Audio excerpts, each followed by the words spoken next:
how did you get injured at Jacksonville State, man? How did that happen? So we was doing a live kickoff drill. Special teams was my thing. So the way the drill is set up is I line up on kickoff. It's a guy who lines up about 12 yards in front of me, all right? And we kind of imitating the kickoff. So I take off running like I'm going down on kickoff. He got to drop back, like he running backwards, and he set up, turn around to block me, and he got to try to block me from getting to the kickoff. So when we doing the drill, I ain't never publicly spoke about this either. So when we doing the drill, I'm running down, I'm getting up on his toes fast. He's much stronger than me. His name was Coop, we called him Coop. He made the biggest catch in Jacksonville State history for us to beat Ole Miss after this too. So I'm running down, I'm getting up on his toes, and he wasn't really able to turn around to square up and block me. If he could, he would have did good because he was a real strong receiver. And the day before this, I had number 26 at Jacksonville State. I had 6 at FAU. I was like, hey, Coop, man, let's set something up for me. We're going to do some one-on-ones. If I beat you, you got to let me get number 6. You know, that's my jersey. And he was like, bet, bro, you ain't going to lock me up, you feel me? So we do that. So we run down. You know, we do that a few times. And then we practicing live kickoff. I heard a lot of people say you should never practice live kickoff.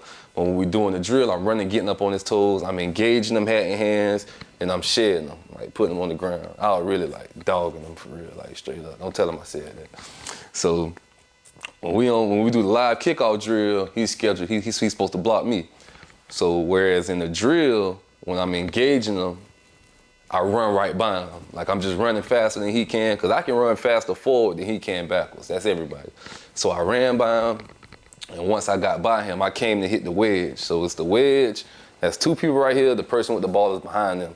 So whenever I go and get ready to hit the wedge, you know, Coop, and keep in mind, like, it's not personal, but in camp, you don't want to lose. Everybody getting evaluated.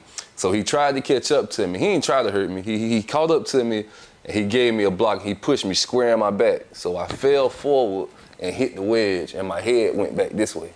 All right, so when my head went back this way, I was laying on the field. I couldn't really feel my arms. Like I had tingling in my arms and feet, but when it first happened, I couldn't feel nothing. Like I was laying down.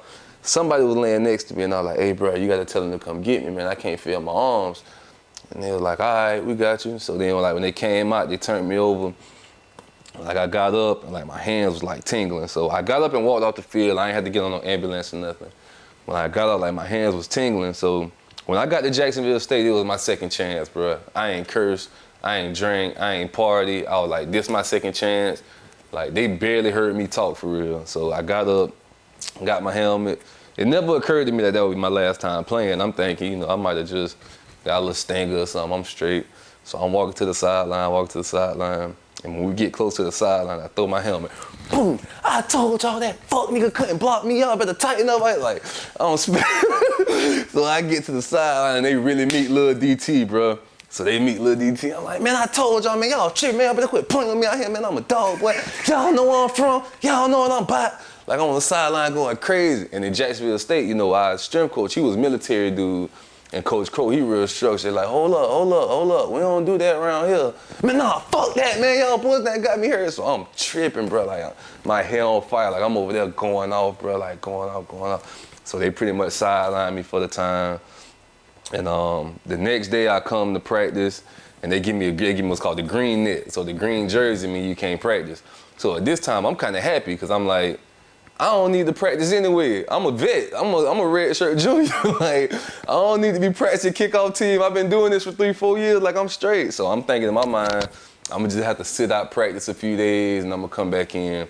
And I had went and got an MRI by Dr. Andrews. If you're familiar with sports, Dr. Andrews, one of the most renowned sports doctors in football, in sports really. Like, inside his office, it's all kind of posters it's a poster of every good athlete I ever seen. Peyton Manning, Bo Jackson, Wayne Gretzky, Ken Griffey, all of them now went to doctor. Brett Favre especially, he had a lot of injuries. So, you know, they do my MRI, and after I do my MRI, we go to Birmingham for that. Birmingham, like an hour from Jacksonville. So I do my MRI, I go back to Jacksonville, and on the whole way back, I'm like, yes, bro, I can finally play again. I'm glad it's over, we straight. So we get there the next day, we getting ready for practice. So I go in and start putting my stuff on like regular old business, getting ready. You know, I had that set out for like 2 weeks at the time. And they're like, Darian, come out, let us real quick. So I'm like, all right, bet. So I go in the office. When I go in the office, they close the door behind me.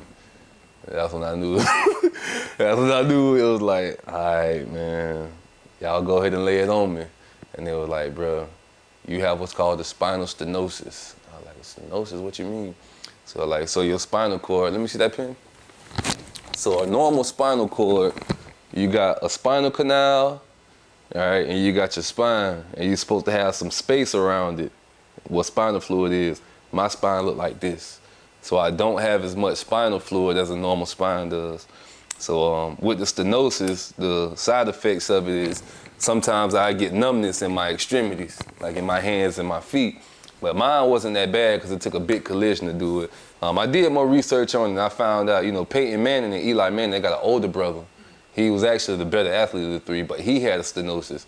And nobody actually touched him. He just had times where he would get, numbness in his hand. I don't have any complications with it now, but just listening to him talk, and they still kind of offered me an option. It was like, if you want to try to play, we'll give you time to rehab and stuff like that. But whenever they start using these words I never heard, and I just remember like spinal sticking out to me. I was like, this ain't my hand or, my ankle or nothing like that. Like this my actual spine. So they made a decision to sideline me, and they told me like, we're gonna honor our word. We're gonna pay for your schooling, like whether you play or not. We heard you was quite the baseball player. Like if you want to go play baseball, you can do that. But you did us some justice. You did us good, and a lot of my teammates respect me, and I respect those guys as well. Like those Jacksonville State guys taught me a lot. So this day I'm telling you about is the week that we played Ole Miss. So if you find any film in that Ole Miss game, we was down like 14 or something, and Coop, the same guy that was blocking me when he hurt me, he turns around to make the biggest catch in Jacksonville State history. He makes the catch in the back of the end zone. Now keep in mind, Coop is probably like the third or fourth option at receiver at the time. Our number one receiver was a guy named LeRae. He was from Alabama. Then Allen Bonner was a freshman. He was cold, bro. He ended up playing for the Texans. And then it was, what's that other dude named? Cam. Cam was from Tupelo, Mississippi. But for whatever reason, Coop, it was a beautiful play. Coop got behind the defense, 2 feet in the back of the end zone, so that took us into overtime, and we ended up beating them in like double overtime or something like that. So Cooper, Jacksonville State, like legend for real, bro. And we remained cool after this. We talk after this. I'm gonna tag him when we put it on there. See how, because we ain't never talk about it, bro. Like after we got hurt, it was just like after I got hurt, ain't nobody ever bring it up. But we ain't nobody want to start no smoke. But Coop put his name in the history book. So at that time, it's like, Coop can't do no wrong anyway. But Coop was a dog, bro. Like, Coop worked real hard. He had like 2 or 3 state championships in high school, man. He's still grinding. He probably lifting weights as we talk, bro. He gonna drop a workout video on there. That's my boy right there. But so that was what it was, man. It just hurt my neck, and that's kind of how I found flag football, which is what I do now. So I'm like, they actually make football where I don't have to hit. I should have found this years ago. So that was the injury. That's the only injury I ever sustained, bro. I ain't never had no pull hamstring, no nothing, no concussion, nothing. Like none of that. But that was it. So would you label that as the hardest thing you had to overcome in your football career? No, the hardest thing I had to overcome in my football career is really tuning out what people thought about me. So the hardest thing I had to overcome came years before this actually happened, because that was like the end of it for me, so, and then that was kind of easy. It was like the choice was made for me. It wasn't like I had to walk away. So I didn't have any trouble dealing with that. I never really dealt with the depression of not having the game, because like I said, it just ended like that. But whenever like the part that really sucked to me is when I would be out places and they'd be like, you play football for First Coast? I'm like, yeah.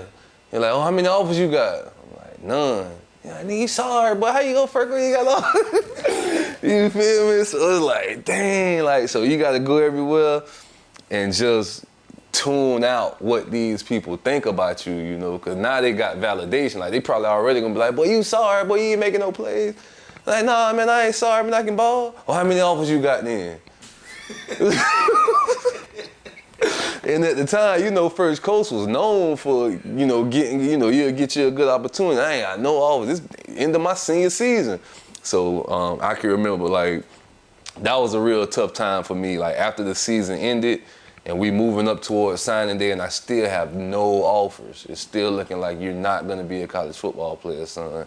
So that was the hardest thing to overcome, to just really throw that idea out like, bro, you don't got no offers, it's cool, but focus on yours, bro. I heard Bryce say, keep the main thing the main thing. You said you want to go play college football.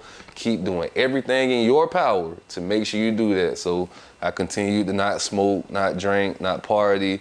You know, that same diet I told you about. I ain't eating fried food, sweets or sodas. I'm running a few miles every week. I'm doing 100 push-ups every night. I'm eating peanut butter and banana sandwiches, trying to gain weight. And I just kind of just got into my own little world, and that was the hardest part for me right there, bro. Especially, you know, this guy's younger than me, the '08 Super 11. I think it's a record in Jacksonville still to this day. They had 4 Super 11 athletes at First Coast. So all these boys younger than me, you feel me? I had been training with them, but I always had them in my pocket knowing, like, if I can train with Avis Comack, if I can train with Jermaine Thomas, Gary Tinsley, Shaq, Nigel Carr, I'm good enough to go where they going. You feel me? It might not look like it on the surface, but I practice with these boys every day. Every day I'm with them every day, you know. And Avis was real fast, he real track dude, so he would always come link up with me and run some miles with me or whatever. And he's still doing some of this to this day. I got to introduce you to my boy.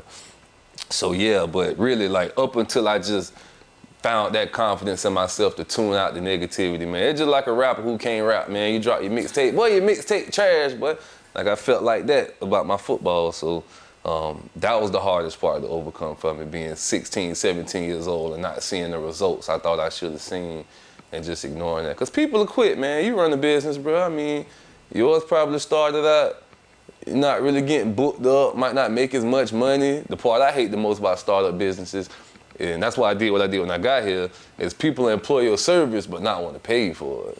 You know, cause they feel like, you know, dang, like I fixed the lady AC for the other day. She ain't paid me nothing for it, but you know, I sold the seed for it because it's an actual AC. I don't want to sweating it out. But the job I did for it, like $200, $300 job. So yeah, but yeah, that's just how I felt. So you just got to get past that. So now look at my career. When I look back, you may not see the days when nobody thought I was going to be a college football player. So, you know, I see the same thing with you. When you building your thing right there, I can remember, like, I remember Cuz used to come out there to the flag field just shooting us for free, just, you know what I'm saying, coming out there building the stuff or whatever. I would remember that. Like, I remember that vividly, bro. And then, you know, with flag, we grown men. Don't nobody really care to watch us anyway. So, you know, but just for you to take that and just build off of that, man, like, I feel like all that kind of ties into what I did and what I'm still continuing to do, because it ain't over. It ain't over. Like, we really just getting warmed up. Like, it's going to be way bigger than we ever could conjure up in our minds, because that's how God works. Like, you know, when you honor whatever he got for you, like, you're going to look up one day and it's going to be like, dang, bro, like, this is what it's really about. So, yeah.